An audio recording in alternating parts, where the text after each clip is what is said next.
the Around the NFL podcast. Should win Comeback Player of the Year. From the Chris Wesseling Podcast Studio, it's Around the NFL. I am Dan Hanzus. This is Gregg Rosenthal. That is Marc Sessler. How are you boys? Coming back. We're on top, baby. We were here a year ago thriving, and we continue to exist, as far as I know. I like to see us as the 10-time reigning podcast champions of the NFL. Maybe it's like Dynasty. that year where they gave it to Phillip Rivers for coming back from being like the 14th best quarterback to the 9th best quarterback. Why do we talk about that so much? I don't know. It comes up every month on this show. It's like Phillip Rivers coming back from his 6th child. I don't know. Yes. Oh, you can hear it, listener and viewer, the bounce in our step, because it is super wild card weekend in the NFL, and we are going to preview all of the games. How many games we got here? 32 teams, 18 eliminated, 14 teams remaining, 2 teams on pay, 14 minus 10. It's 12 divided by 6. That's 12. 12 divided by 2. Yeah, 6. Yeah. So we got 6 games to talk about. The human calculators. That's what we are. Got there, and we're going to go through every game. We have 2 on Saturday, 2 on Sunday, 1 on Monday night. 3 on Sunday. 3 on Sunday. Hello. That's why we need this preview. Yeah. Lock this down. Yeah. All right. You want to get into it? Sure. Let's get into it. Let's go in order. I think that's the good way to do it. Let's go to the big bell bottom, 4:30 p.m. Eastern. We used to call it Westivus. Our late friend Chris Wesseling, his favorite kind of playoff game when the Andy Dalton-led Bengals would get knocked out of the postseason every year in that early time slot on Saturday. It became a big party for Wes, who had a antagonistic relationship with his boyhood team in the second half of his life. They don't do that early slot anymore. It's now a 4:30 p.m. Eastern kickoff. It's on Fox, and it's the Seahawks who, Greg, they found their way to the postseason, and they deserve credit for it because we were also a little butthurt. I think a lot of people were about the Lions not making the playoffs. But Seattle deserves a lot of credit because they, like the Lions and many other teams like the Giants who we'll talk about, weren't even considered a thought to be playing at this time of year, and yet here they are. They get a chance. Unfortunately, their reward for making the playoffs is facing, in my mind, the best team in football, riding a 10-game winning streak, the 49ers. It hurts. And, yes, you were so confident that the Seahawks weren't going to win. You put sandwiches on them being one of the worst teams in the league. I think we're getting to that later. And I don't think everyone in this room even took me on that because it was deemed to be hanging shallots. It was such a weak wager. Yeah. Turned out to be not so weak. Right. So they deserve credit. And in a perfect game where Brock Purdy gives them a couple chances, and Brock Purdy usually gives the opponent like 1 chance a game. You got to catch that interception. It's pretty good for a 7th-round pick rookie. He's very good. But I'm thinking of that Thursday night game where they played him pretty well on defense. The Seahawks defense played well in the first half. The 49ers punted actually 5 of their first 6 possessions, but they didn't catch an interception chance. Quandre Diggs dropped one, and eventually they just overtook him. In these 2 matchups, the Seahawks have gotten smoked. It's a terrible matchup for them. It's 48-20 in these 2 combined games.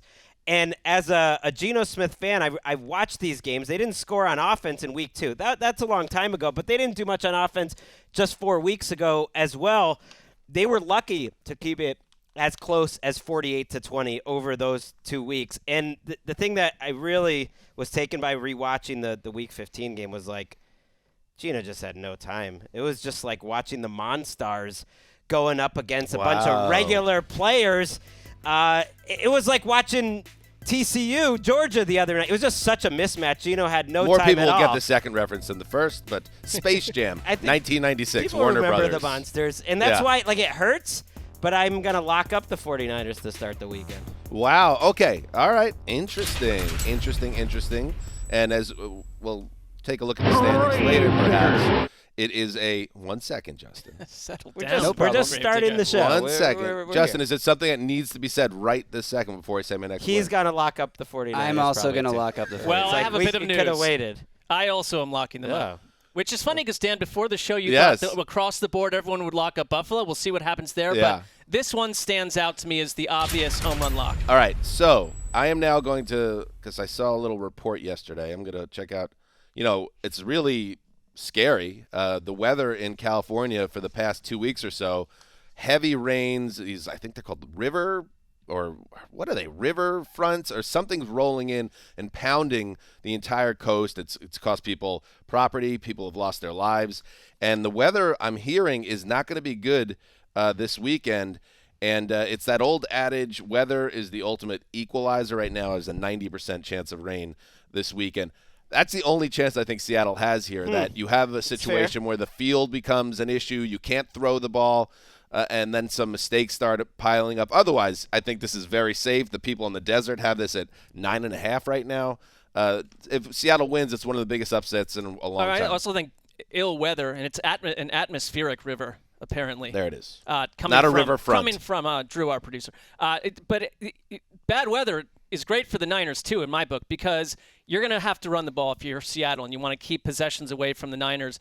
One running back has created more than 100 scrimmage yards against the Niners.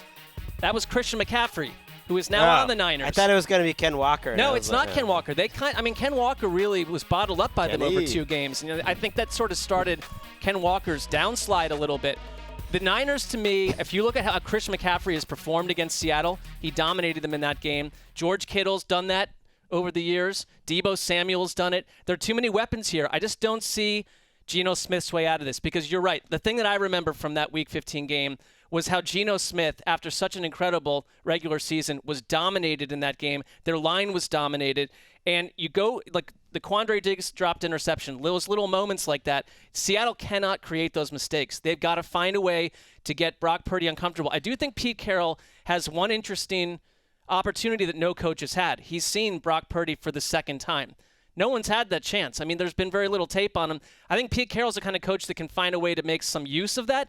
But again, I think people keep waiting for Brock Purdy to suddenly collapse. It's like, this guy is playing. He's won 5 in a row, and his metrics are basically matched only by Tom Brady when he had a 5-game win streak with the Bucs when they won the Super Bowl. He's playing at a strangely superhuman level. Well, that's interesting.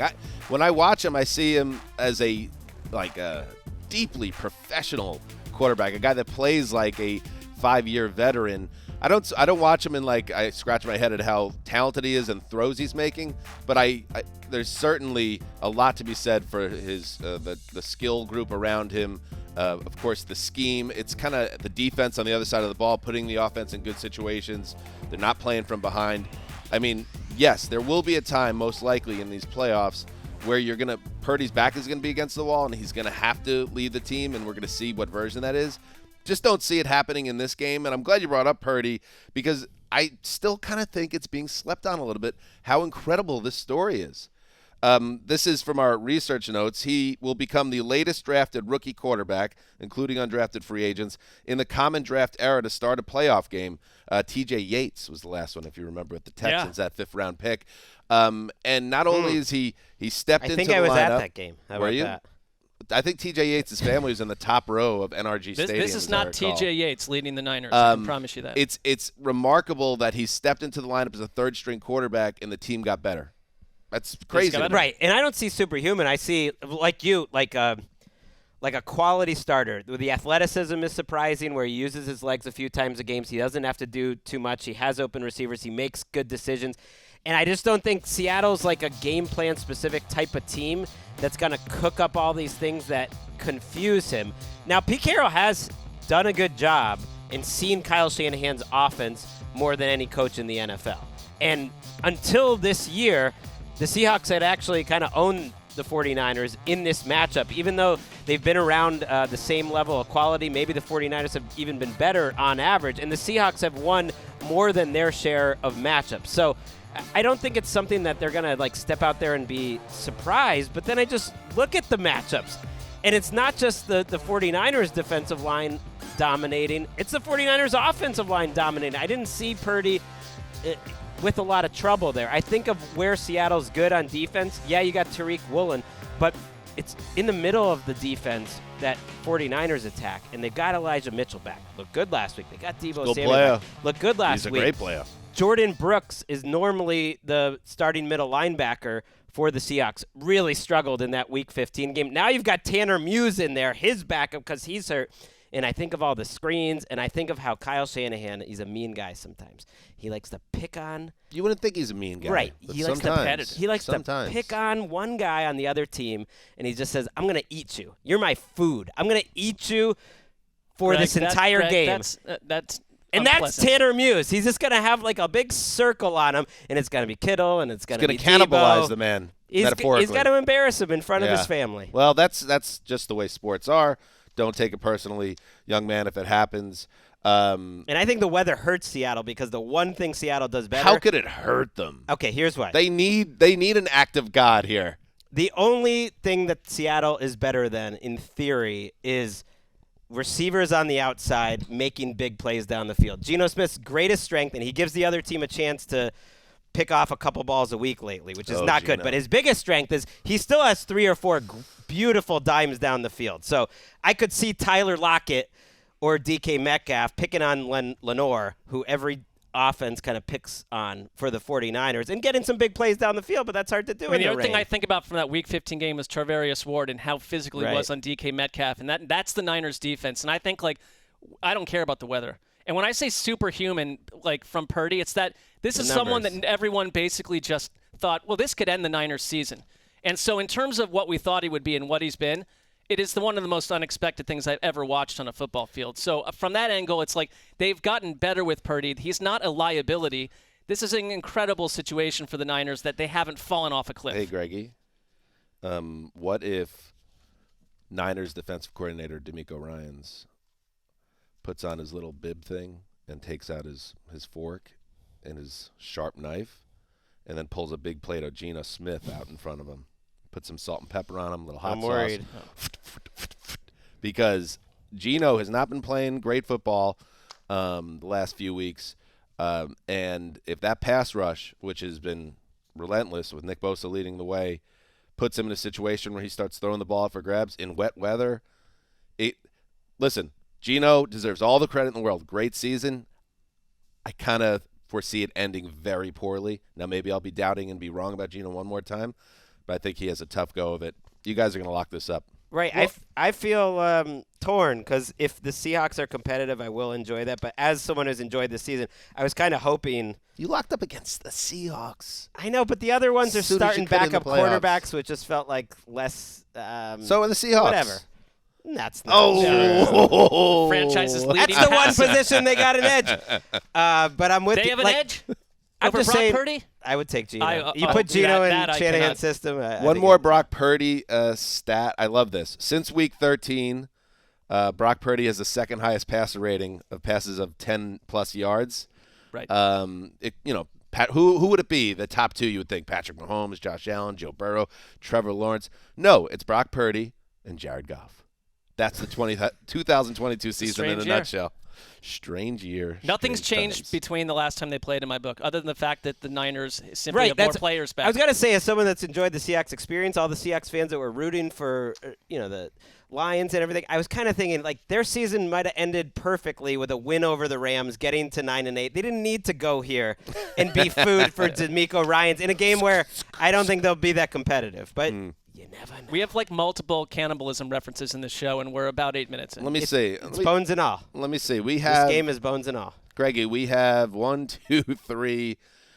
We have 3 of the 6 games have desert spreads of 9 at least, and yet you went out of your way to find the Seahawks to lock against. That's interesting to me. That's all.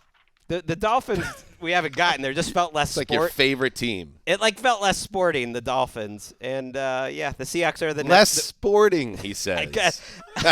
It just was thank you, good boy. At some point, it's just Skylar Thomas, it just didn't even feel right. So when I lock against the Dolphins, that will be poor sportsmanship on my part? I think it's totally fine, but it just was I didn't feel like it. Hey, this is January football. All right. Should we go to game 2? Let's go to game 2. We got a little more. Speaking of cannibalism and chewing meat, it's getting gross this episode, but we have a little bit more time to talk about these games, which is nice. Oh, my God. The end of the season with all those games, enough. Yeah, it was enough at a certain point. 8 teams that we were ready to no say more goodbye buys. to. You're just half the teams You're thinking of dead. Week 18 too much. Week 18 is turned Oh into no, a I'm little thinking bit. That of was dog food. December. Okay. Okay. It is. I do look forward. I hope we're doing this podcast a long time from now, and my kids are in college, and I have just football is. I could focus on it more. That last month of the regular season, it's a bear. It feels good to get to the playoffs, be able to focus on less teams. We don't got the Santa vibes around. We just chill. Let's get back to ball. There was a lot going on at an elite level. Yeah, Dan comes out as anti-Santa thing. here. Hot take. It's because I'm pro Santa. It leads to me I'm being with you. anti 77 games. It can be stressful. Everyone says the holiday is one of the most stressful times of the year. You throw in Come the work for regular football. season. Yeah. See what happens. Let's This will get play to well it. with the bricklayer out in Iowa is listening to a bunch of No, he's football gone. talking heads being I see them. oh, tough I life. see what they're saying, and I agree with them. I feel for them. I bet. Family men. The Chargers, they made the playoffs. How about that? This is my favorite game of the Another weekend. one. The Chargers are involved in it. 10-7 Chargers. They travel to TIAA Stadium, home of the Jacksonville Jaguars, 9-8. This is the Saturday night game, and it's a good one. I think it will be a competitive game. I think it's going to be a fun game, Marc Sessler, because you got the Chargers led by Justin Herbert, and listen, Brandon Staley got killed for how he handled Week 18, and rightly so. I don't think if he could do it again, he probably would do it differently. He would have probably done something similar to what Brian Daboll did with the Giants. It's like, hell or high water, I'm going to figure out a way to protect my guys. But that also, to the point with Seattle and everybody getting so, pumped up, us especially, about the Lions. Oh, they should have made it. The Chargers won 4 straight games to get to the playoffs. So let's now move on from Brandon Staley's big gaffe, as long as Mike Williams is playing, and I believe he is, and see what they can do against the Jaguars, a team that has not lost since December 4th. Whoa. And is led by their own young star quarterback, Justin Herbert, versus Trevor Lawrence. Let's go. I think it's a huge game for Joe Lombardi, too, because there's been critique of Joe Lombardi and how he's handled Justin Herbert all year long. The offense has looked better lately because they've been healthy, but a lot of that was because you had Mike Williams and Keenan Allen, and your line got better. And it's like, I won't harp on this, but the Brandon Staley thing, I think he would do it again. I just think he has these ideas. I don't know. If he knew Mike Williams missed practice Maybe, Wednesday, but then which he did, he took the risk. He took the risk, but also Joey Bosa got banged up in that game. They also lost, by the way. They lost with their starters. This is worth pointing out. But he knew that going into last week, so it's like the situation didn't call for it. But either way, if you don't have a Mike Williams at full health here, I don't like that for Los Angeles on any level. I think if you're the Jaguars, what you can do in this game is it doesn't have to be all Trevor Lawrence. And Trevor Lawrence, incredible season, especially there's a chunk of 5 or 6 games starting in Week 9 where he was absolutely dominant in terms of touchdowns to interceptions and changing the way we think about him. Last couple games, not so much, but against the Jets, for instance, ran a ton in terrible weather. They pulled him in the next game. They didn't need him to do everything against Tennessee, but they didn't look to be firing on all cylinders on offense. I think your avenue here, because everyone does this against Los Angeles, who gives up 5.6 yards per carry, could be a big game for Travis Etienne. This is a team that blew out the Chargers 38-10 in Week 3. And if you go back and look at that game, L.A. got out to just a slow start. That's why I bring up Lombardi. It was 2 punts, then an interception, then a fumble. Jacksonville got rolling, and the Chargers never really got into the game. You have to get off to a fast start, I think, if you're the Chargers. I'm with you because that's where the mismatch is. They should have players they can attack on the Jaguars. Oluokun when he's in coverage. Basically any cornerback not named Tyson Campbell. And that's where the Mike Williams injury looms so large. Because I think the Jaguars can be attacked in the secondary. Their defense played better at the end of the season. But if you have 2 really high-quality receivers and a good 3 in Josh Palmer, and you got your tight end Gerald Everett who can do things, then you can start attacking those mismatches. But Williams is the one. He's the important one. And suddenly if he's out, and then you have Tyson Campbell can be handling Allen in the slot, suddenly you don't have as many mismatches. And to your point, Mark, you don't feel like Joe Lombardi is a great game plan specific. I'm going to come up with the perfect playoff plan to go attack this Jaguars team. Don't have a lot of confidence in Joe Lombardi. I think there's an obvious way to attack, though, because the Jaguars' one big weakness on defense is they have given up more running back receptions than any team in the league, essentially, other than one. And that's Austin Eckler, who leads the NFL with 120. That's sort of been a big part of their offense. It's not like just put everything on. They seem to not want to put everything on Herbert. And Eckler has a chance, I think, to in kind of like a tight game like this, just move the ball between the red zones, and then we'll see what happens from there. Yeah, think Austin Eckler is another guy that's under the radar. His consistency and his greatness. I used to think that Alvin Kamara was the guy when it came to finding the end zone when he's near the goal line. I think Eckler is taking that crown now, even if his guitar solo celebrations, a little mid, as the kids say. Whoa. Iffy to you.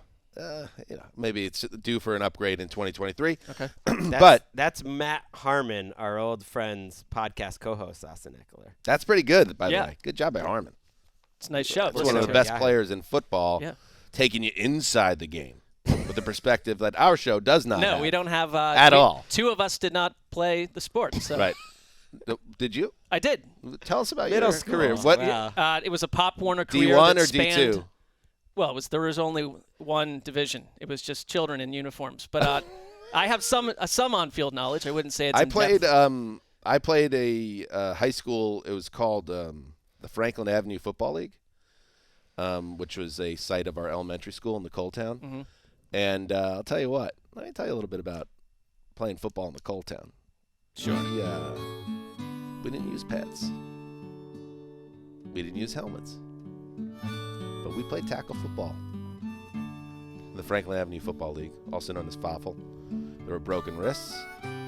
I sustained a concussion at quarterback in the big 11th versus 12th grade showdown. Rich Parado led with his head, drove me into the turf. And I bounced up.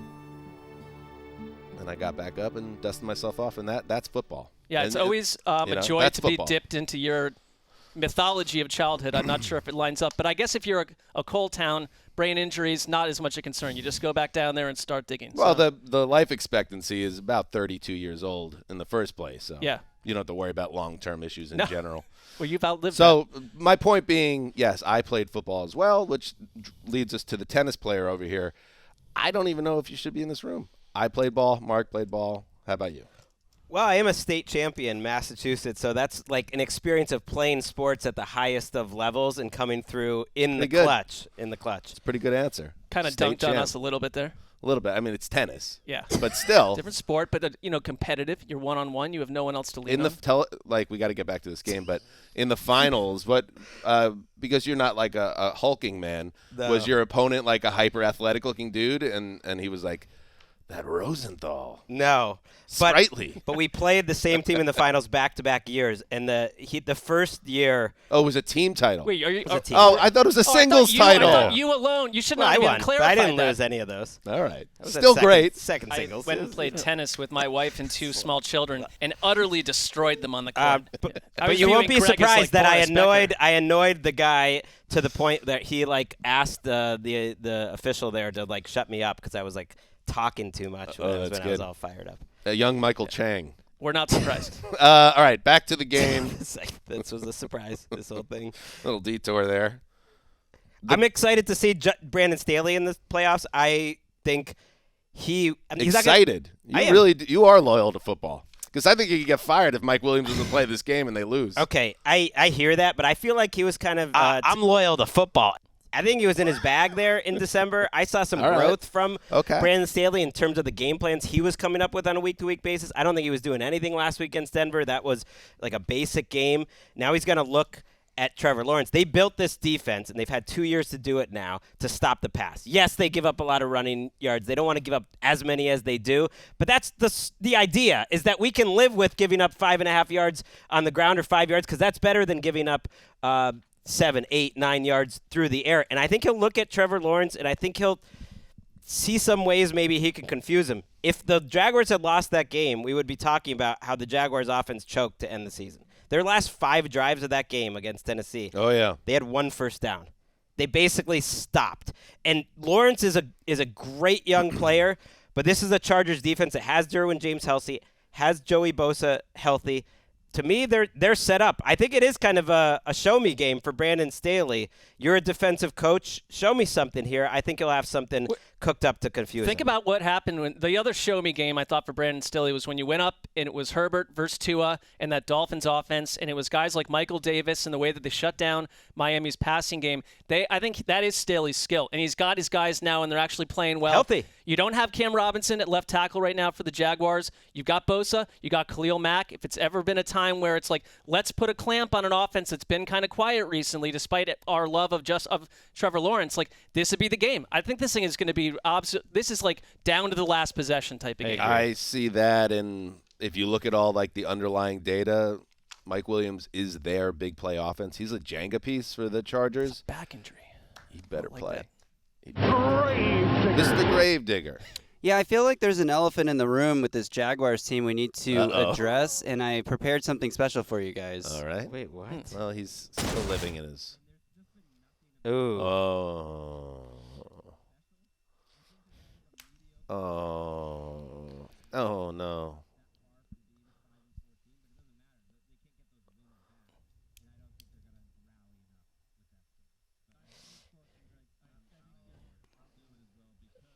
We look like fools. They had their chance. November 8th. Yes. Idiot. Yeah. Hold on. Bridget Condon there for our Can we also factor in when we forked the Jaguars that we didn't know the Titans were going to become a Pop Warner team? But that just, that's that hurt absolutely us as well. a factor. But also, stick a fork in that's back in November. Like the reason we don't do fork in week 13 when it's obvious who's out. We went with what we thought, and it was not illogical. If someone had gone hard to save the Jaguars, they It's a would have bad beat, though. That's why the we did segment 6 has of them, to and go away. we lost one. I mean, all right. I thought we lost the second. Just one? No, that was it. If we lost multiples, I'd say we're out. No, the We didn't Packers force the ended up Packers not out. making it. Yeah. The Lions saved us some embarrassment. But yeah, our listeners in Jacksonville, let us know what your favorite charity is here. And good call. we do. Greg will empty out his pockets. We're all going to donate. yeah. All right. Let's pick these two games before we take a break. We got a blowout in the first game. We don't even need to talk about that. We locked that up. This game, who you got, Mark? I'm going to go Jaguars 24-21 in overtime. I'm going to go with the Chargers. I did like what I saw out of Trayvon Walker last week. I'd love to see him show up in a big spot, but I'm taking Justin Herbert. We barely talked that this is Justin Herbert's first playoff game. I think it's Herbert a beautiful Hive is going to be on overdrive. I think it's a beautiful spot for him to show that, to me, he's on another level of Trevor Lawrence. They're pretty even teams. Take the better quarterback. All right.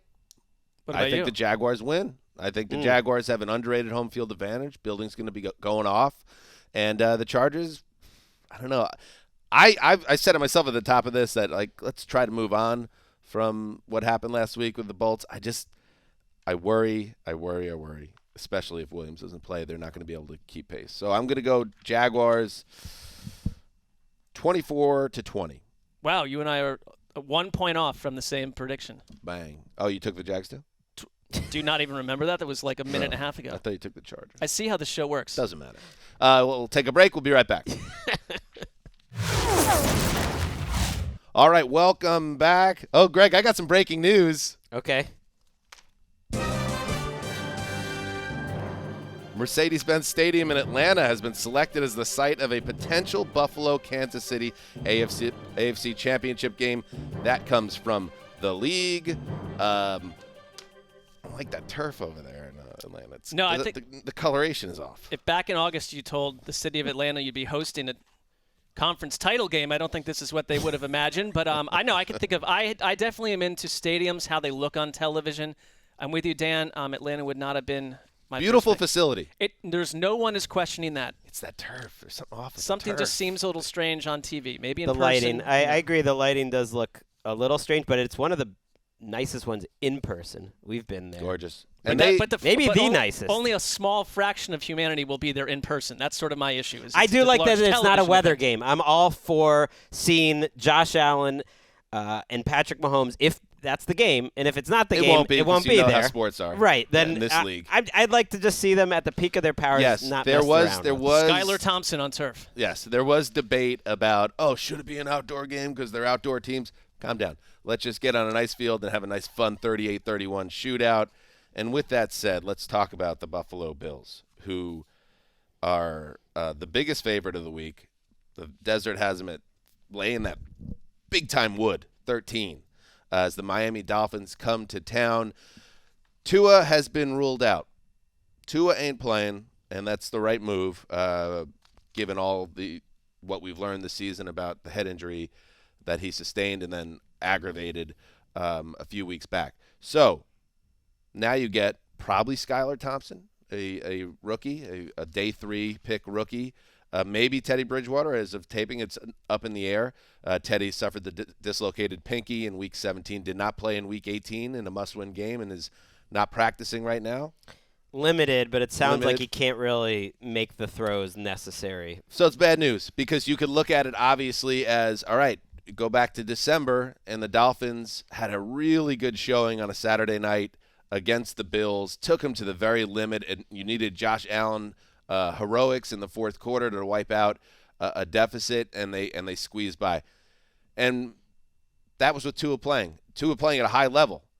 You don't got that here, and in general, it just feels like these teams are in totally different places now. Miami has not played well in a very long time. Yeah, since that game. This is sort of the trick when you add these 7th playoff teams, because you're going to get situations like this. With Miami, it's been the story of their season. They've just not been able to go wire to wire with the quarterback they want. And I think there is, Teddy Bridgewater. I know, Greg, you're a big Teddy guy. You could make this argument that the drop-off between Tua to Teddy would be not that big of a problem. To go to Skylar Thompson, who was a bit of a preseason star, he just doesn't look ready for this. He can do a couple things that are a little different, I guess, out of structure, but that's not going to happen in this game. I think if you're Miami, you can't go down shootout avenue with Josh Allen, who in Week 3 piled up 447 yards against the Dolphins. And in that Week 15 game, I thought that they had their issues, and the Dolphins hung around and were able to get on Buffalo's defense. But he had those 77 rushing yards and ran so well and made such a difference. It's just like you're going to get that from Josh Allen against Miami no matter what. So what do? I think, if anything, now Raheem Mostert is dealing with he had thumb surgery this week, but Mostert was pretty great against the Bills in that last matchup. And maybe you steal possessions. I don't know what your other move is. Yeah, the running game, possibly losing Mostert is just adds insult to injuries. It's not just the Teddy and Tua quarterback situation, which is the most important one. But you know how many starting offensive linemen practiced for the Dolphins on Wednesday? Granted, it's early in the week, but you know how many? 1. We haven't seen Teron Armstead in weeks. He said he was recommended to have surgery back in Week 1, but tried to play through it, and he's going to try to play this game. But Skylar Thompson's not playing with the full deck here.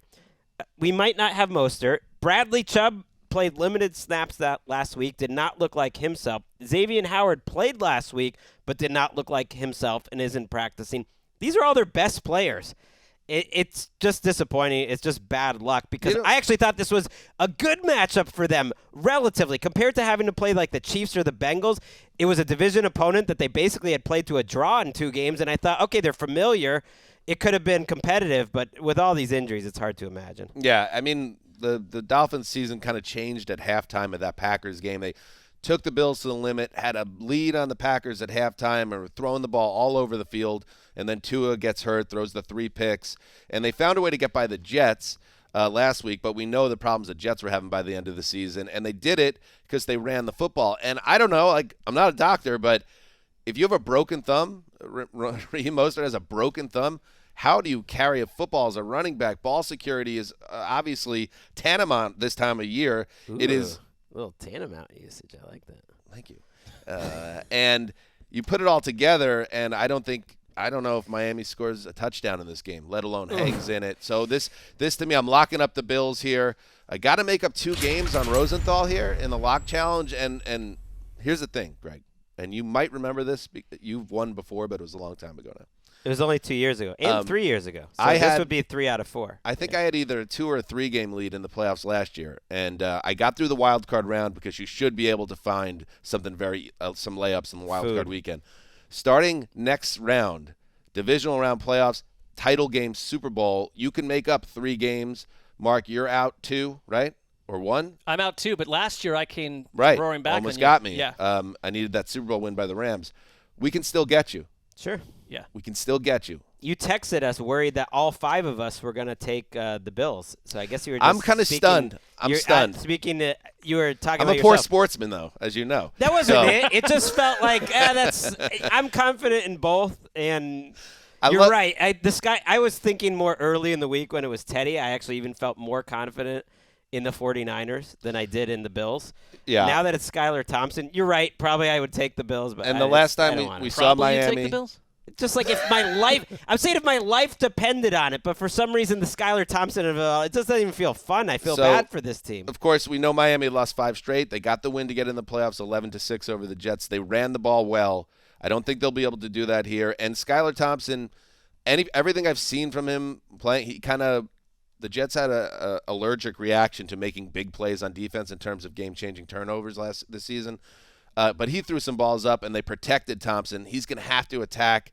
This one's going to get bad. This one could be a 50-burger. This could be like a 50-6 type game. Well, and maybe the world marches on, but the Bills. And I'm sorry, Dolphins fans. By the way, you're going to be mad at me for even saying that, but that's just the vibe I have. I think Dolphins fans, and if they're sensible, get where they are. Henry didn't want them in the playoffs for this game. He was worried about this. Why would you want your team in this state to go into the playoffs? It kind of erases things. But I think we're not that far away if you're in Buffalo, if you're the Bills, from everything that's happened over the past couple of weeks. And this crowd is going to be absolutely on fire.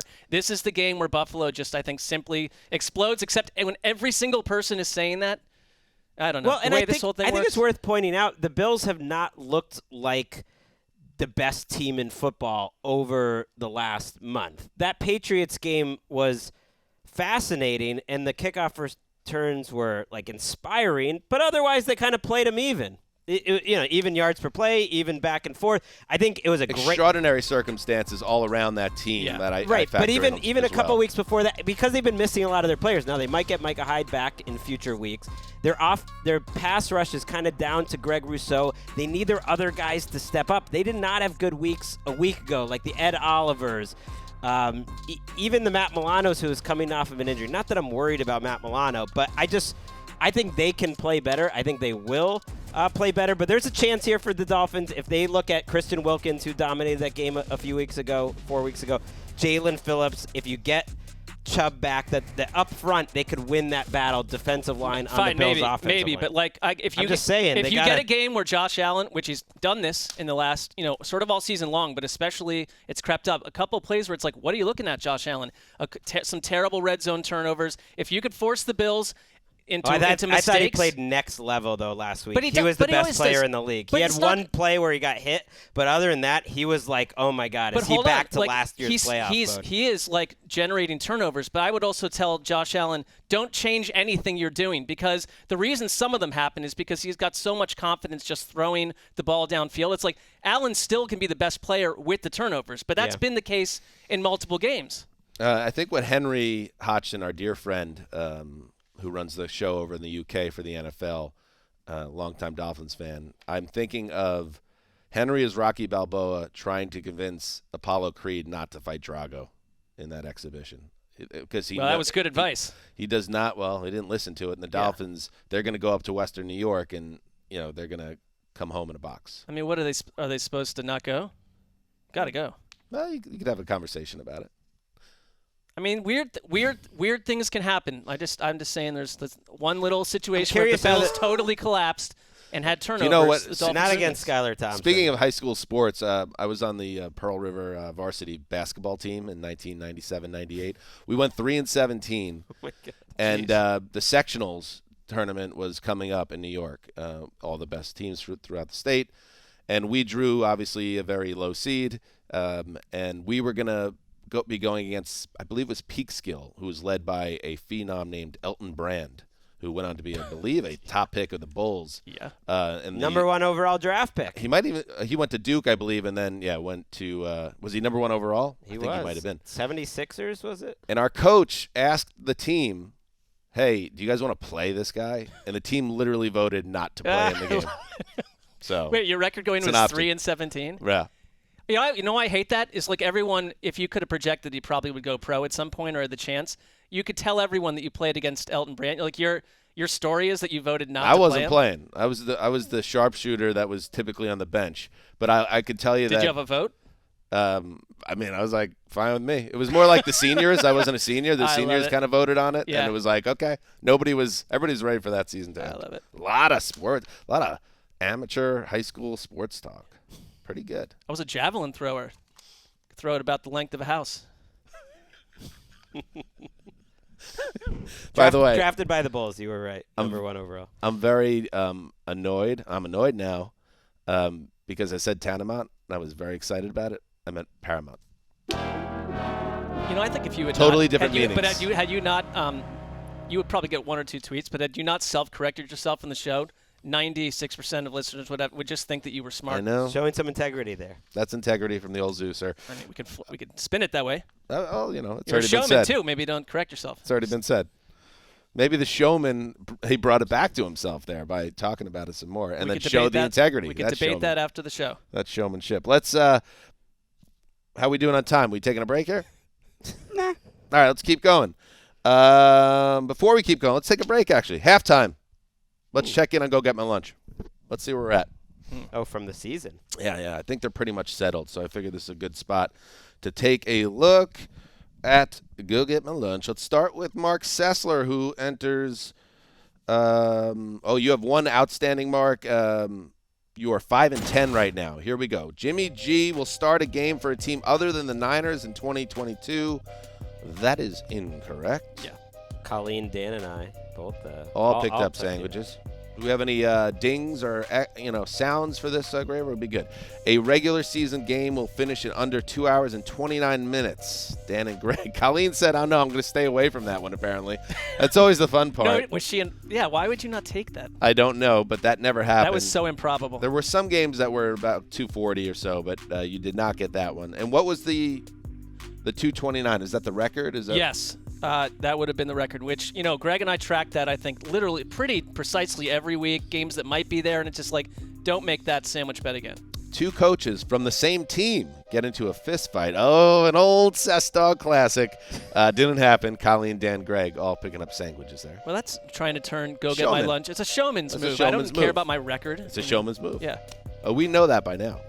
And finally, one outstanding for you, buddy. The NFC South division winner wins a playoff game. Greg did not take you on. That was a mid-season one. Yeah, I didn't like that. It was like Bucks at home because it was like week 5 when things were all falling apart, or week 8 I'm feeling good about that. I'm not feeling terrible. I'm feeling pretty good. They're barely an underdog. Claybon and Dan took you on that one. All right, Greggy, you're 10-8 right now. Jalen Hurts makes the initial NFC Pro Bowl team. Bam. Might be the starter. Got it. Picked up 3 sandwiches there. That was prophetic. By the way, the old Zeuser brought it up on the Tuesday show. What's up with Jalen Hurts hurting really bad? He came out in the media today. Hurts said he's happy that there's no game this weekend, and he can't guarantee he'll be 100% a week. Why are we telling people this? I don't know. They're being very open about the situation, but he's being asked, and he's being honest. So the Browns will end with one of the 5 worst records in the NFL. There was some wish casting there by Greggy, but they did not. Colleen, Dan, and Mark all. They were 2 games. I'm looking now. They would have had to be 2 games worse. 7-10 would not have gotten it. 5-12 would have gotten it. There you go. Yeah. The Broncos missed the playoffs and have a sourced report of differences between Russell Wilson and Nathaniel Hackett. I love that one. I mean, why is he not getting that? I should get credit for that. Well, there wasn't a sourced report of differences. Well, I mean, I don't know.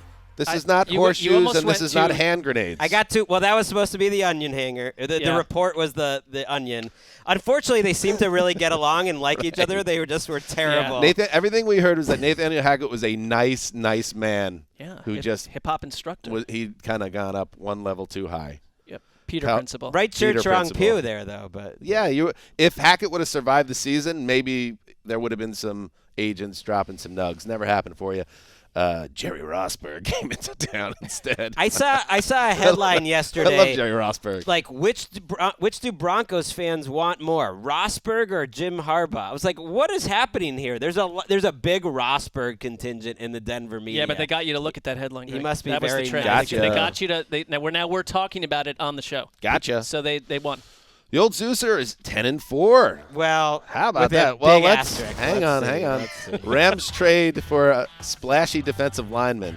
They tried to, in fact. I think they offered 2 first-round picks for who did they offer?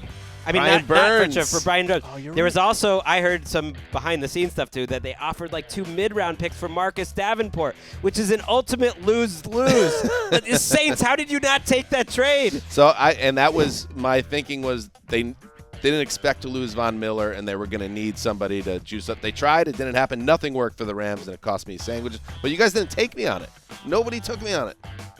It seemed very Rams-esque. I think we were they smart not to take so. you because they tried so hard. Yeah. So it's sort of like Sure. Antonio Brown is signed to a team in 2022. Only Gregg took me on it. See, that's why I have a good record in part. You know what? He just got crazier and crazier to the point where he was like, I think, just like breaking the law in public pools and stuff. It was, Tua loses the starting QB role to Teddy Bridgewater for performance reasons. That was not right. Gregg and Marc both picked up sandwiches. That seemed like a popular concept back then, though. Yeah, and Tua played excellent football for half the season and was injured and not so good in the other half. We'll see what his future is in Miami. The Jags will still be in the playoff race in Week 18. They were, and they won. you the got AFC us there. I remember us South like there. not really. That was a good one by you. And then this one's what a turn of events for Tugboat. The Seahawks have a top 5 pick in the 2023 draft. Gregg took me on it, and I thought the Seattle Seahawks would be terrible, Gino. That's why I did it. But then we didn't think about the other side of it. That's such a great Russell Wilson being terrible and getting us into the top 5 from the back door. My love opens the door. But you didn't bring that up. Opens the You door. didn't bring that up as a possibility. You said the Seahawks are going to stink and have Did you one check of the top. the audio? We did have Drew. We Christensen. did. We did. Well, Drew brought it up to me. I wasn't really Gregg's on the top best. of this situation. Yes, you are on top of it. Drew brought it up to me. We listened to it. Oh, you listened to it together. This is so much better than anything else. Nefarious. Well, what's even better is I want you to take this sandwich. The stain on your integrity for taking it. I am totally would be worth it to me. I am totally open to listening to it and getting even Drew to get on mic for once this year and let us know what he thought. But it has to be, the wording has to be clear. I have to say it's got to be because of their record. Well, you don't if it's say, at all nebulous. You don't bring up the Broncos at all. But do we have the sound, Justin Graver?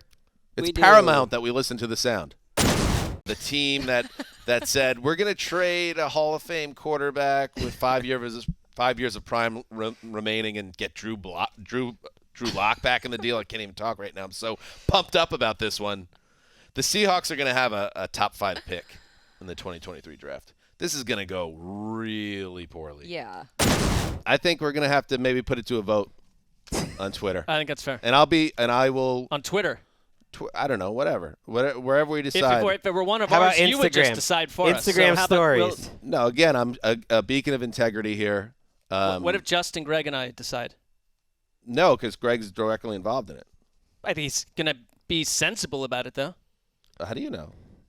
Because he's a sensible individual. Sensible. If he Why can't the listeners decide? He knows in his heart what he was trying to do. He said the Seahawks were going to stink. If he wants to take that sandwich and hear I would about like to it listen. for the next well, then 5 the listeners years, can decide about the Philly special. I actually How would about rather that? you take the sandwiches. I got to The admit Philly special. What was that?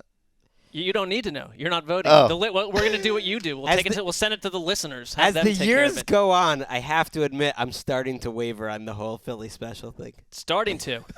Just beginning to. Catch up whenever you feel like it. It's like 2022 and people are still talking Philly special all the time. I'm like, oh. I would waver if it didn't make Marc so mad. Right. I understand. That's kind of why I want you to just take this sandwich because I'll bring it up often. Interesting. That you're almost challenging me to take the sandwich. So I will if you want me to. If you really want me to. Let's bring it to a vote on Instagram All right. story. All right. There you go. We should play you heard the audio, everyone, and Decide for yourself. We know that Dan wasn't thinking about this back door. You don't know what I was thinking. You don't know. And I might vote in a way you wouldn't. You would surprise you.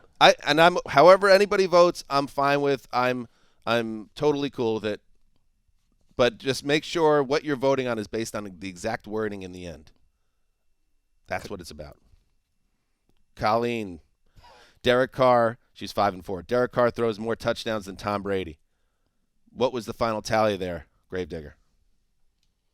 Derek Carr threw 24 touchdown passes this season. Tom Brady threw 25. Oh, I that's feel a like bad beat. I can't even remember 25 Tom Brady touchdowns this season. Oh, that's a bad beat. His Carr got benched, too, in the last 2 games. Cost her 3 sandwiches there. Brady went down 18 touchdowns from a year ago. Jeez. So she another right church She Ron was Pugh. she was in the right house. The Eagles won't win a playoff game. Wow, Connie. Yeah, Dan, she Greg, was and Mark, like negging them. She, as usual, she didn't quite understand the rules. She was probably did confused. like playoff stuff. She has the Bills win the Super Bowl. We all she took might her on lose it. six sandwiches here Yeah. coming up. I don't think it's going to keep her up at night. But And Gravedigger will bring you in on this one. 4 sandwiches lost, 0 gained. There's always one producer bet it is or wager or a prop.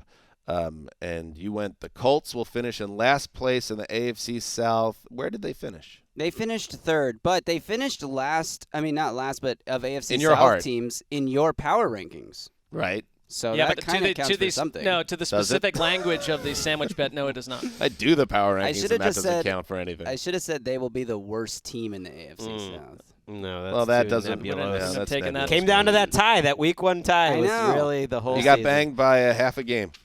Yep. But they tried their best for you. They lost 7 in a row to close that. I mean, I feel like Son I of was a one gun of the out. only people in the world who saw a poor Colts season coming. Everyone else was picking them to win the AFC South. All right. What a hero. Yeah. Thank Good you. job, buddy. All right, let's take a break, and we'll get to the rest of the playoff games. All right, welcome back. Let's get back into it. Another Sunday affair, and this is my favorite game of the weekend, just because I feel like we're going to get something that's going to go down to the wire. It's going to go back and forth. The New York Giants, 9-7-1 at Minnesota Vikings, 13-4. And you'd say, oh, this is one of those games with a 9-point wood. No 9-point Shouldn't wood be. here. 3-point wood for the Vikings, who obviously have not been a team that have dominated much at all this season, and yet they had this tremendous record. And the Giants played the Vikings, Greg, very tightly on Christmas Eve, losing on a 61-yard Greg Joseph field goal at the gun, but moved the ball well there and really showed that they were very close to Minnesota's level. I see a very similar type of game here coming down to a field goal at the end. How about you? I agree. I took the Giants in this game on the game picks on NFL.com, partly because I think the whole idea that they're not that talented is not totally true anymore. I mean, the defensive line is talented. The defensive line hit the crap out of Kirk Cousins the first time around. Dexter Lawrence this season has been ridiculous. He's going to be an all-pro. He has 40 pressures lined up as a nose tackle. The next closest guy at that position has 13 pressures. And he's going up either against a compromised or a third-string center this week against Minnesota. They've lost Brian O'Neill, their right tackle, the Vikings have, in the meantime. And you've got Aziz Ojulari on the outside. You've got Kayvon Thibodeau. You've got Leonard Williams. Kirk Cousins is the most hit quarterback in the league. No one was hit more than him. And he's held up pretty well. He's played well against pressure, but he has not played well against the blitz. According to PFF, he was 33rd out of 42 qualifying quarterbacks against the blitz. When he played the Giants the first time around, we know the Giants love to blitz.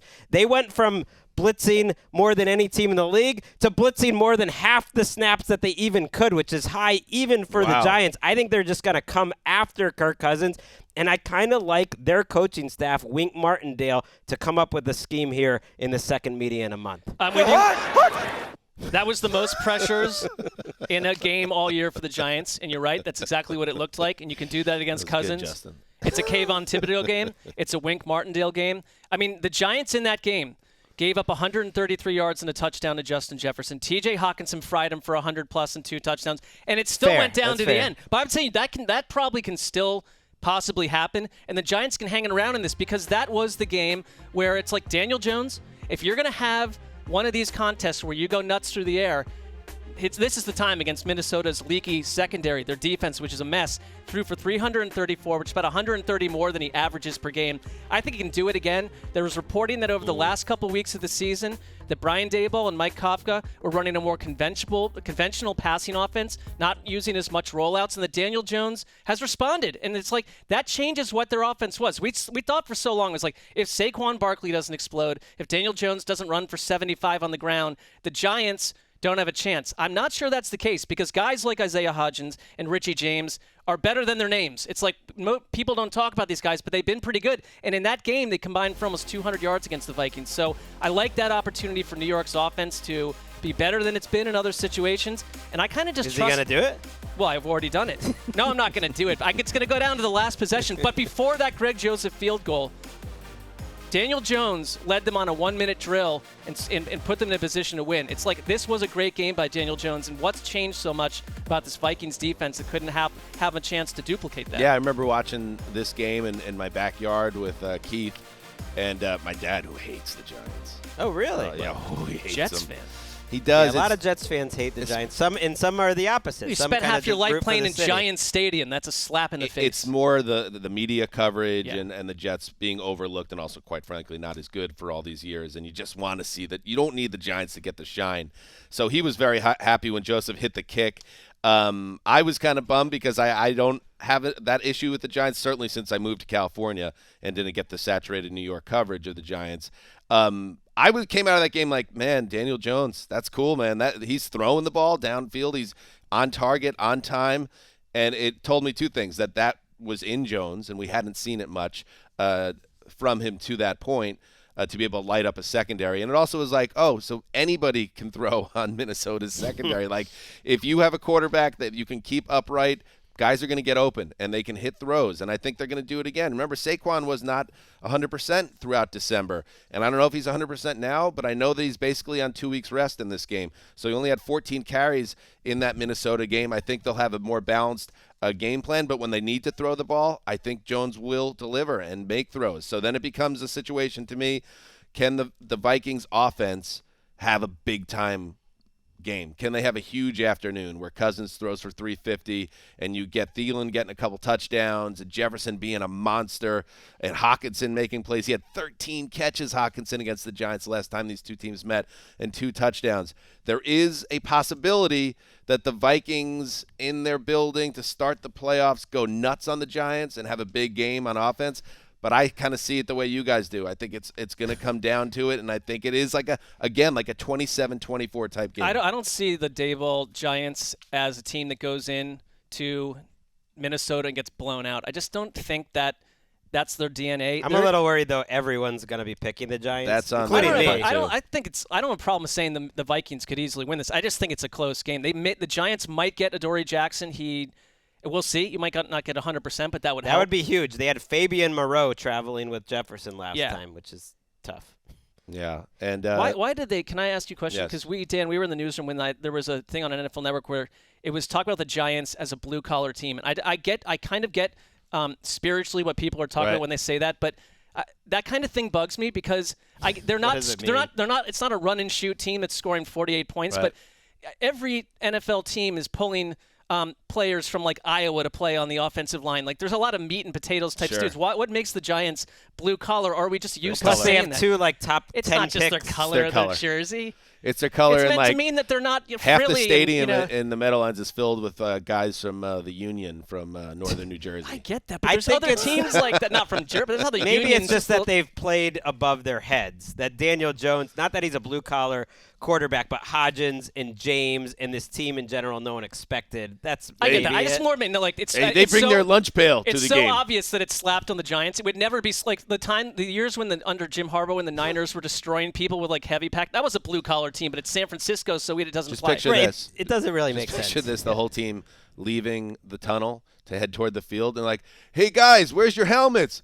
We don't need the helmets, and they put on hard hats because they're blue collar. Okay, if they do that, I would buy it. It doesn't really check out. Like Kayvon Thibodeau is a top 5 pick. Work whistle. Dexter Lawrence From Oregon, is an All-Pro. They have premier talent, Saquon Barkley. Part of it doesn't match up. I know Vikings fans listening to this would be like, you guys are just talking about the Giants. There are ways for the Vikings to win this game, certainly. I think they need a better game out of Dalvin Cook.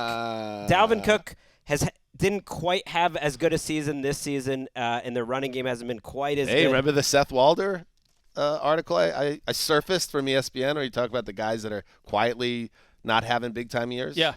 He has not been as good, I don't think, this year. Right, he was on that list. But I think you could attack him. You mentioned Hawkinson. It'll be a lot of Hawkinson on Landon Collins. Landon Collins has been a great story coming back, but, like, that's a mismatch. Justin Jefferson on anyone, that's a mismatch. Like, they are a good offense. Just go do what you've done in these games that you've won by one score, which is 11 of them, and not lost any. Justin Jefferson and Hawkinson went off last time. Right. It just has to happen again. It's crazy, though. I mean, the Vikings finished the season, I had to check this, 27th in DVOA. Like in the NFL. It's amazing. I mean, the Giants were only 21st, so it's like this is both it's a straight, but they finished 27th. And it comes down to me when I was picking it was like, 27th. I really like 27th. I like O'Connell. I think O'Connell versus Wink Martindale, great matchup. Got a lot of wins on both sides.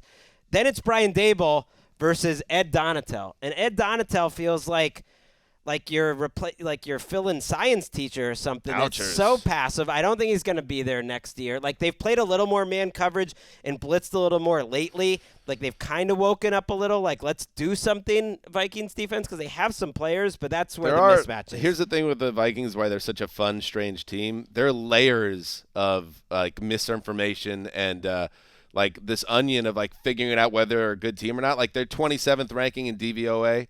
And for those that don't know, Greg, how about a real quick refresher on what DVOA even is? It's basically a snap-to-snap adjustment of how efficient their offense, defense, and special teams are combined for the season, adjusted for the teams that they've played. And so one of the reasons the Vikings are so bad there is because every game's close except for the 4 that they got waxed. Well, see, I was teeing you up to do the DVOA thing, and then I was going to come back with that note, but then you took it from me.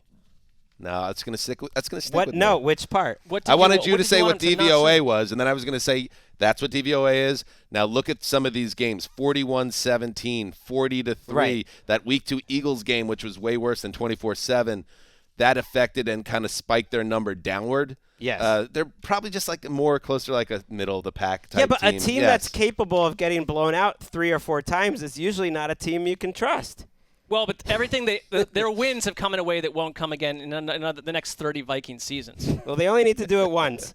The Giants have won a lot of close games, though, too. I think they're either 8-3-1 in one-score games or 9-3-1, something like that. They both have a negative point differential. That does not happen with 2 playoff teams facing each other often. This is a fun game. I'm with you. It's and I don't want to belabor it because I said it on Power Rankings, too. But, like, here's the other thing about the Vikings. You could think that they are a 13-4 division winner that deserves respect. You could see them as a total fluke when you look at their season, and this is not sustainable on any level. It doesn't matter because now we're in the playoffs, and these things get sorted out real quick, either this Sunday or the next. We've said how this is going to go. They're going to win one of these in the last second in a way that makes it's very Vikings-ish, and then they're going to get their doors blown off next week. So you got the Vikings by a field goal. Sure.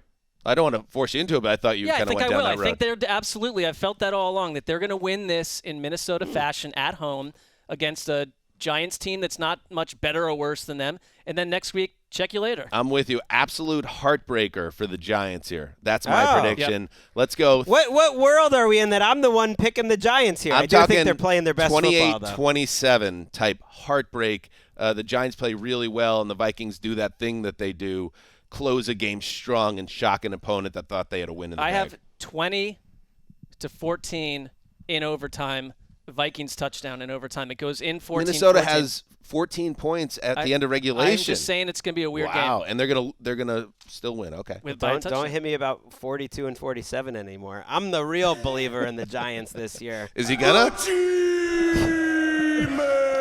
Gregg's 74th team that he's now the real I'm not a believer, but I believe they're playing their best ball right now, and they'll win. All right, we got 2 more games to get to. By the way, that game will have Burkhart and Olsen on it for Fox. Love it. I notice here that Sanchez is not getting a game here, and I understand and we knew that Joe Davis and Darryl Johnson are ahead of Kugler and Sanchez in the pecking order, and I got respect for Big Joe and the Moose, but Come on, Sanchez has had a big year. In the booth, that'll change. They're feisty. They're salty. That'll change. How did he get that thing through there? Like trying to fit a camel in a matchbox, Kevin. Look at this window. Where's the teen one? We need the search history. You got that one? This is what you get from Mark Sanchez this weekend. We're giving it to you. That's all you'll get. But he'll get back in the mix. Hopefully. How about Al Michaels Soon. back on NBC for that Saturday night Chargers game? That surprised me. That's wonderful. Is it? Are you sure? That's confirmed. Oh, that's great. Good. All right, let's move to the other. Plugged in Al Michaels. Yeah, I hope so. The other NBC game, you have the Baltimore Ravens at the Cincinnati Bengals.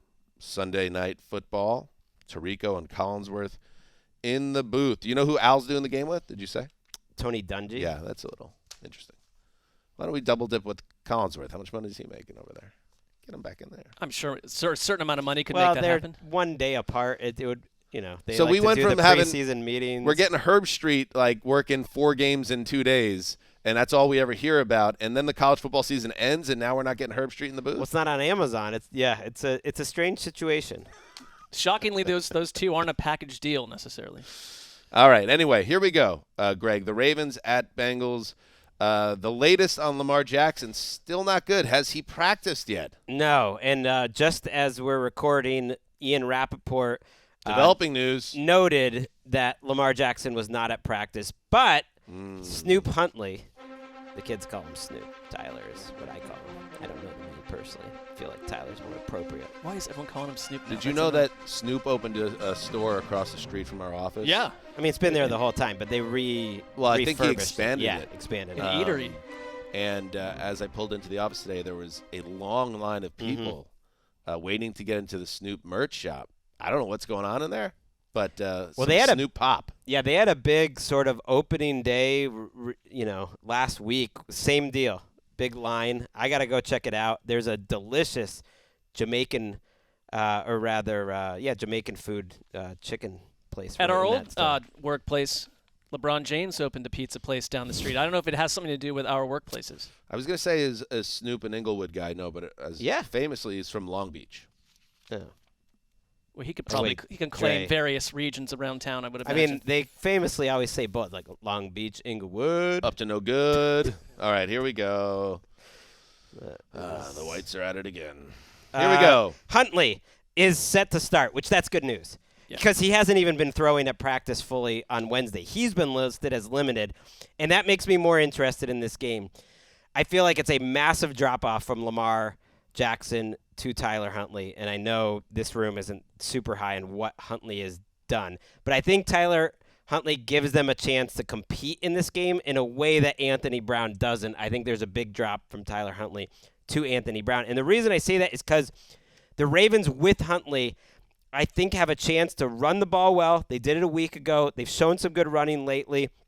Slow the game down and let that defense give the Bengals problem. I think this is the best defense in the AFC.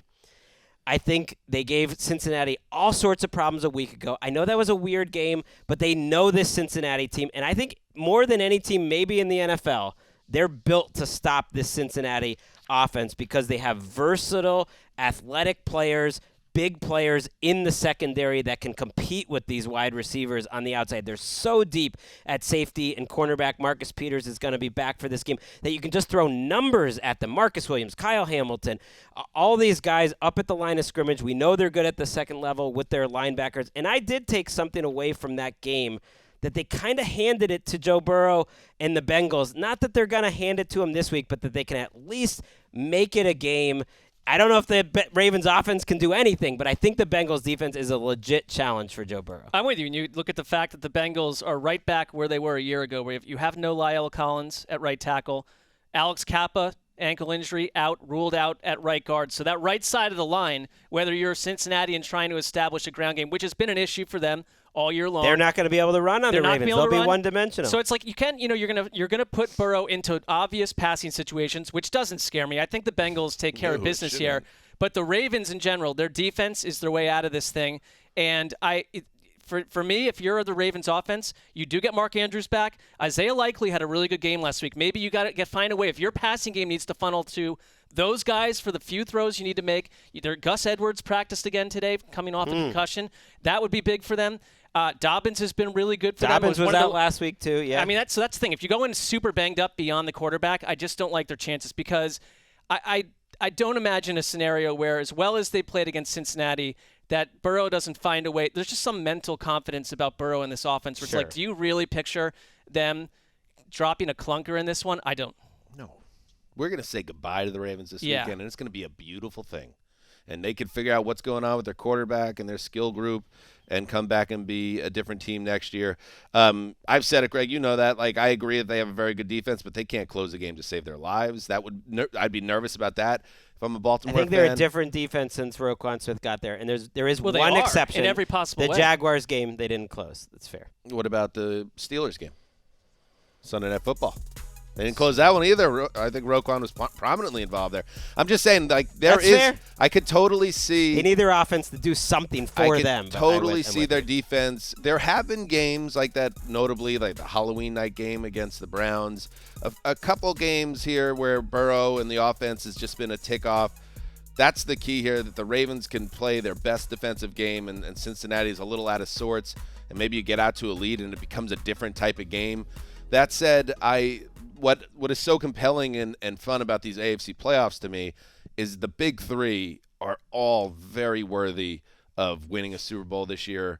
You don't have to kind of look closely and try to make it happen. Like Cincinnati could have easily won the Super Bowl last year. I think they're a better team this year. They've won 8 straight. Buffalo is obviously a superpower that's ready to take that next step. Kansas City is Kansas City, the number 1 seed, 14 wins, coming off obviously a terrible loss in the playoffs last year. They want it worse than ever.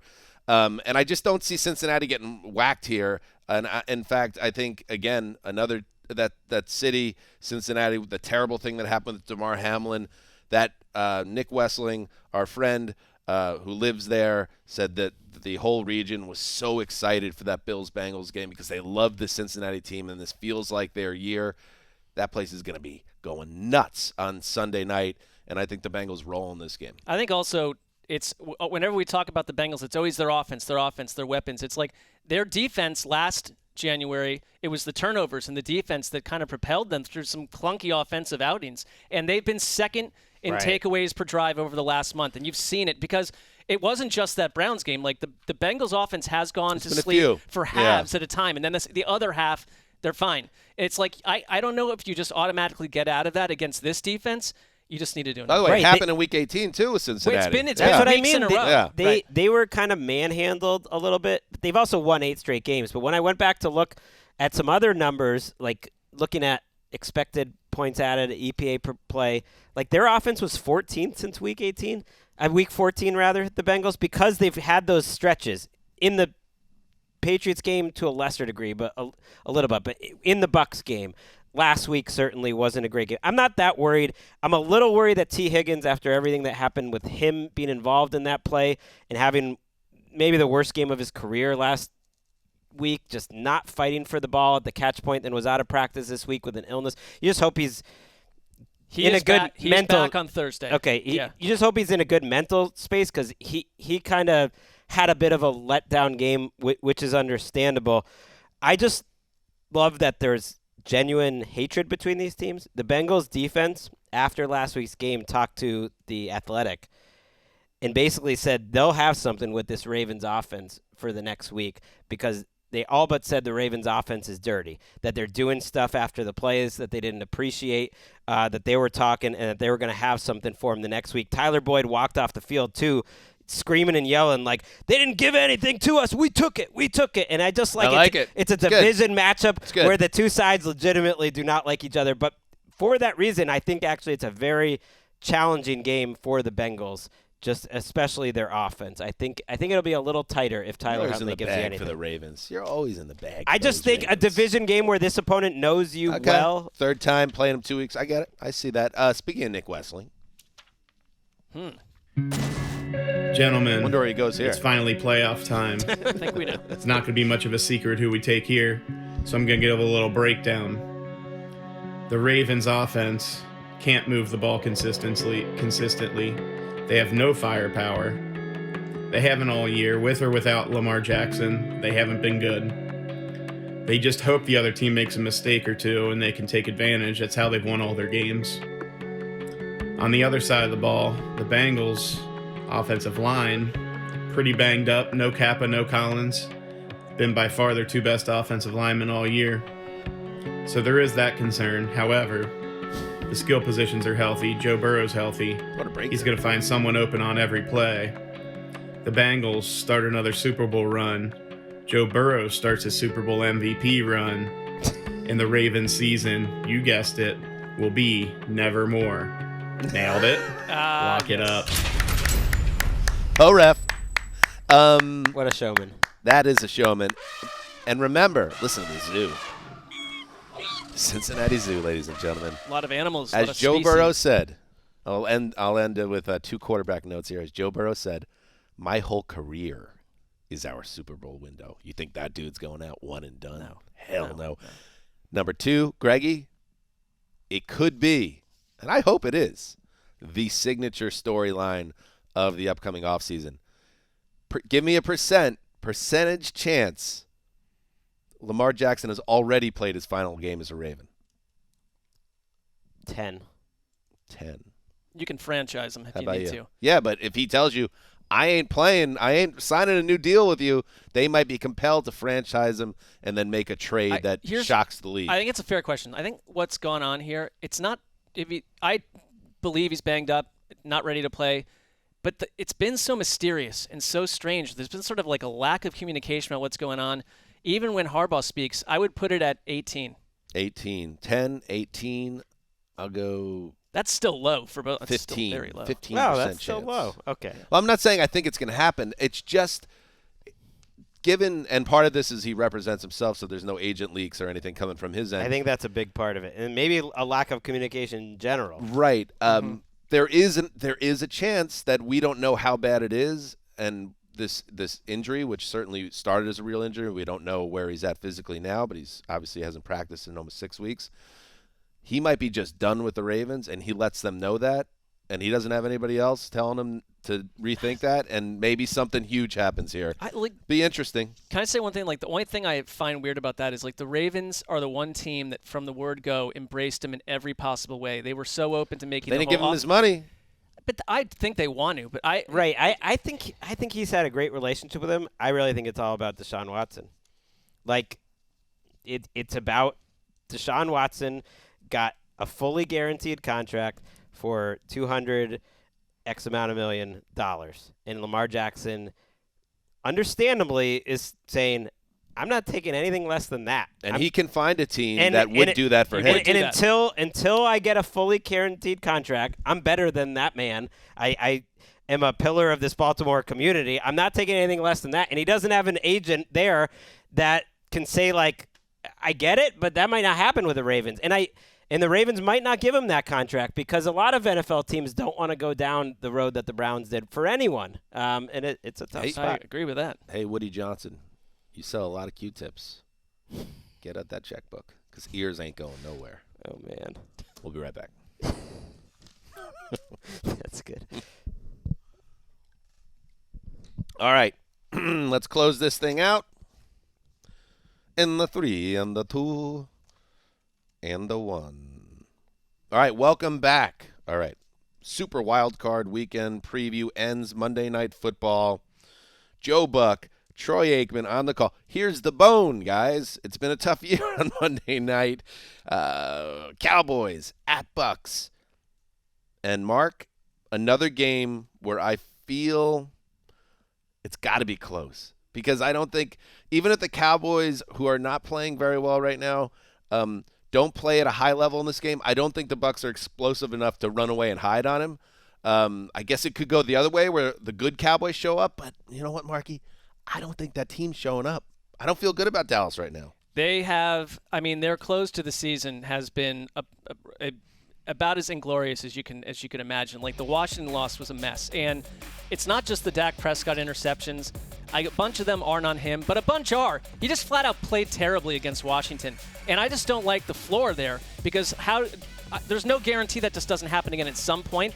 The Bucs, I thought the best game they played all season probably was way back in week 1 when they put a 19-3 stamp on Dallas. Dak went out with the injury, but the Cowboys had nothing going on in that game. It is so long ago, and it's another universe, but it's like this Bucs team, the thing I also don't trust the Bucs much because they were explosive, and the Brady-Mike Evans connection came fully to life. And it was like, this is what you were waiting for against the Panthers. I don't care about last week. Brady got pulled. They weren't doing much. But is there any chance you get that against the Dallas defense? It is a tick or two below where they were, no doubt about it. I mean, Dallas, to me, I think has more pressure on them. Because if I look at this Bucs team, all year long they've been frustrated. All year long they've been a mess on offense. And what they have done, though, DNA-wise with Tom Brady at quarterback, is in that fourth quarter in the last 5-6 minutes, found their way out of jams. It's like, we get we're not flying. We get we're not great. But the pressure isn't really on them in this situation because they've done that over and over. And they got a ring, too, a couple years ago. Absolutely. It's just a different vibe around this team. And if you're Dallas and you're in that situation where it's tight at the end and everyone's like, Dak Prescott's not had a great game and the run game continues to be a little bit sluggish and the defense has to deal with Tom Brady, which team do you trust to kind of cave in and think like Mike McCarthy's already said this week, like, yeah, we talked about last season's playoffs. We're not living in it all the time, but we talked about it. It's like there's something about the Cowboys and everything about it where it's like if they're in this thing late,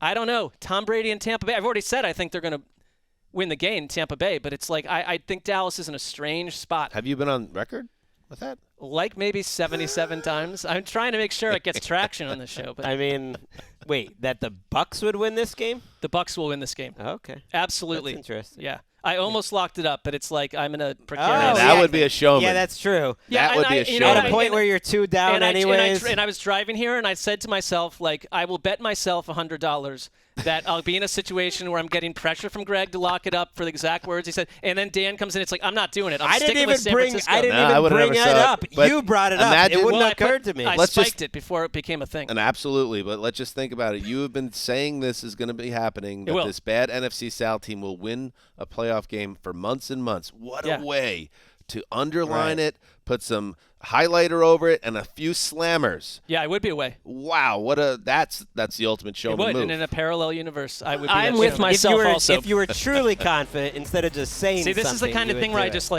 Gregg could talk for 6 straight minutes, which will happen at some point, and I'm not listening to a word of it. Tom Brady 7-0 versus the Cowboys in his career. How about that? Is that enough to get the lock? That kind of stuff I don't care about at all. There's compiled stats against the Cowboys. It is crazy to think like week 1 feels so long ago. How about that week 1 game when they were defending the title and Dak and Tom Brady are going back and forth, and we're over at West Manor for that game. This matchup that's a different Bucs team. Right. It is. The Cowboys are a better team. I struggled to pick this game because of everything you said. Yeah. I do trust the Bucs more in a big situation. They in a fourth quarter they have the championship medal. Mike McCarthy and maybe Todd Bowles are maybe coaching for their jobs, which is crazy for a playoff game. I feel like that's possible. Like the loser of this game, the team could get blown up before the divisional round. Todd Bowles just got this job, right? Yeah, but I mean, it's look just how it been happened, weird. I hope not. I don't think so. But I just think you might be losing McCarthy. I buy. You might be losing Tom Brady. You might just who knows what's going to happen. I hear you. The Cowboys though are just like a better team. And they could attack the cornerback situation for the Cowboys, which they've sprung leaks lately. Like, they lost Anthony Brown, which you wouldn't have thought would have been such a big deal. But their backups that have come in have just not played well, whether it's like Nashawn Wright or Trayvon Mullen. They got off the waiver wire. And, you can attack those guys.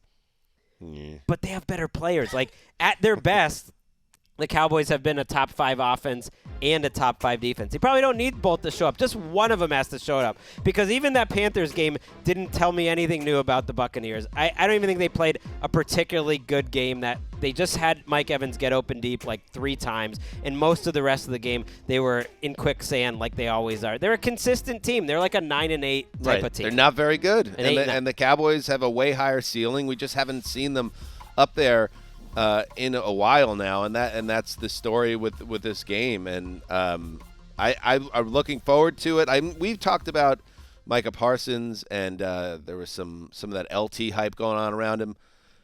Why doesn't he pull up a chair, get his knife and fork out, put the bib in, and eat up the 46-year-old quarterback? Smith. Go get him. He did in week 1. go take this game over and make plays, Parsons, that wins the game for your team. Like, they had 33 takeaways this year, most in the league.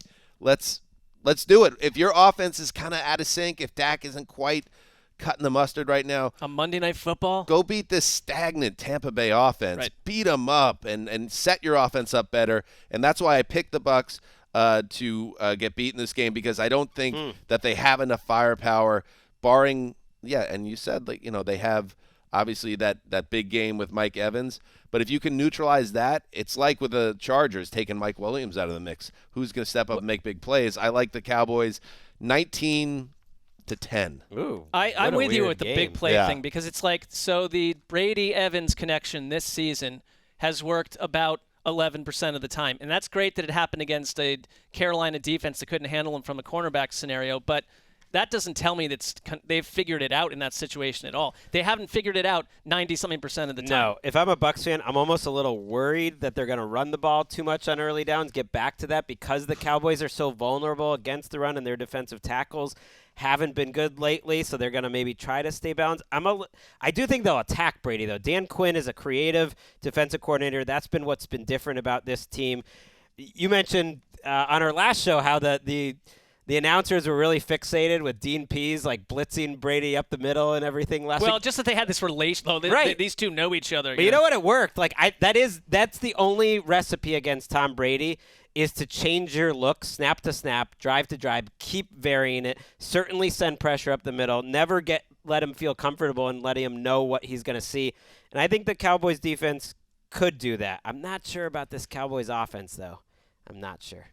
We shall see. By the way, there is a remarkable amount of pressure on Mike McCarthy to get out of the first round of the playoffs. You've talked about that. The Panthers have requested permission to talk with Kellen Moore, their OC. The Broncos have requested permission to talk to their DC, Dan Quinn.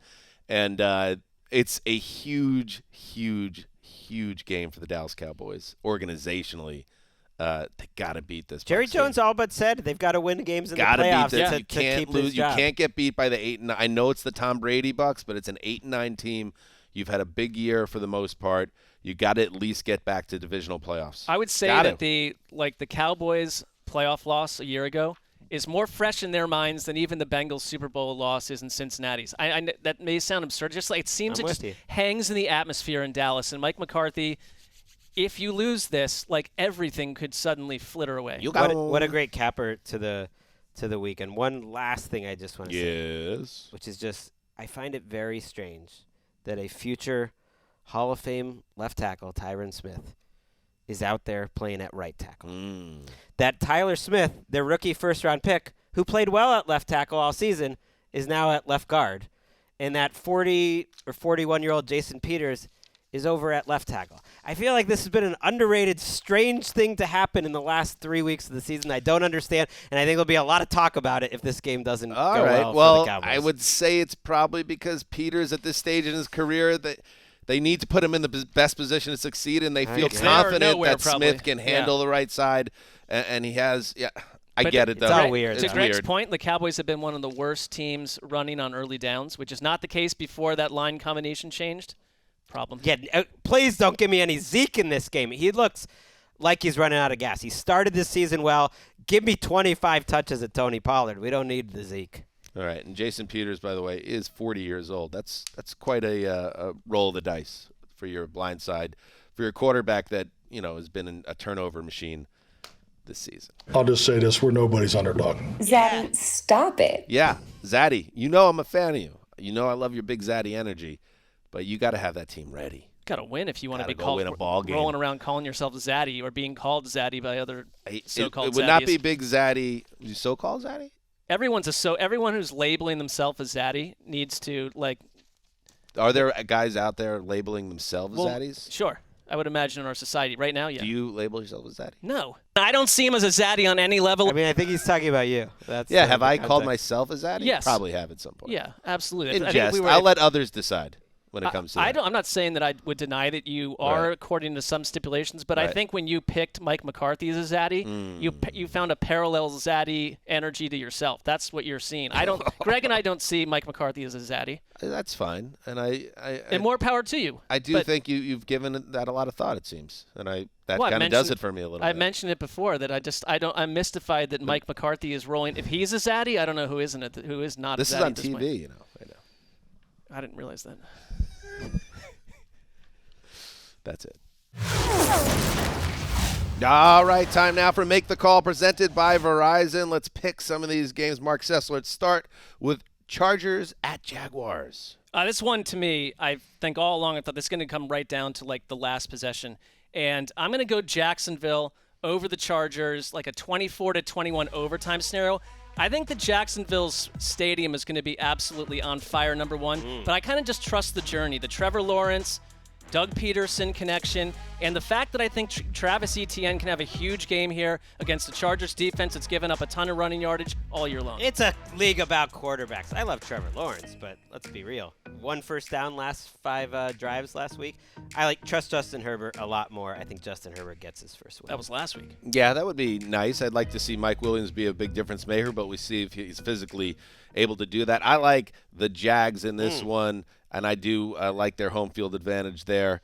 Let's go 24-21. How about this, Gregg Rosenthal? Giants at Vikings. Favorite game of the week for me. It's so weird because I don't think either team has a chance to win the Super Bowl, and yet this is my favorite game of the week too. I'm going with the Giants. I think their defensive line gets after Kirk Cousins, Dexter Lawrence, Kayvon Thibodeau. That's the big mismatch. And Cousins, man, it would be disappointing to lose this game. I think that's what happens. I think you're going to see a Giants team that shows up here.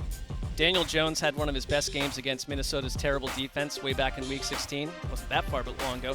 But I'm going to go Vikings 24-21 because I've said all along they win one of their Vikings-type games this week and then get their doors blown off a week from now. Yeah, this Vikings team obviously has been the subject of relentless conversation about what they are and who they represent, whether they stink or whether they're great. These guys are frauds. Yeah, and maybe they are, and maybe they'll get exposed in time. But I think that roller coaster they've put their fan base on, you're going to get one more big adventure in Vikings victory at home. Something that's going to break the hearts of Giants fans, something like 29-28. I will go with the Vikings advancing in a very game Giants team just falling short, but being able to look ahead with pride on what they accomplished during the season. Finally, let's take a look at Monday night. The Cowboys at Buccaneers tilt. Mark, what do you got? You know where I'm going here. It's been saying for weeks and months that whoever won the NFC South would take care of that home playoff game. And I do think that the Bucs, who have been an eyesore on offense for much of the year, have this advantage that if it's a tight game with Dallas at the end, they've been in those games all year long, and they find a way to kind of get a Tom Brady-ish type drive. I think they're going to win this thing, not convincingly, but in the last couple of seconds, and it's going to be Tom Brady's maybe last playoff win of all time. Maybe I'm wish casting, but I just don't want to deal with Dallas losing this game and Mike McCarthy maybe getting fired and everyone going about Dak all offseason. The Cowboys are a better team. I want better teams to advance. I think they'd be a bigger challenge for the big dogs in the NFC. I think Dak gets it done. You know what's annoying about just the Cowboys? Not them, but how they exist in this world in the NFL. They'll be talked about more if they lose than if they win and advance to the next round of the playoffs. That's going to be the quote-unquote bigger story. I think they find a way here. I haven't liked how they've closed the season, but at the same time, the Bucs are who the Bucs are. They've been telling us this since September. They're a middling team that we're lucky to play in a bad division, and for that reason, I like the Cowboys. Let's say randomly 19-10. Ooh. I want Troy and Joe to have a better game on Monday night. I want to have a better game. Let's go 27-24. Well, you can't have everything, Greg. Yeah, I hope that I'm wrong and you're right. And the Cowboys, it's not everyone talking about the Cowboys blew it again on Tuesday morning. We shall see. All right, that does it for us. Thank you to everybody for watching. We will be back next week with a study of the divisional playoffs. See how it works. The wheel. Heed the call.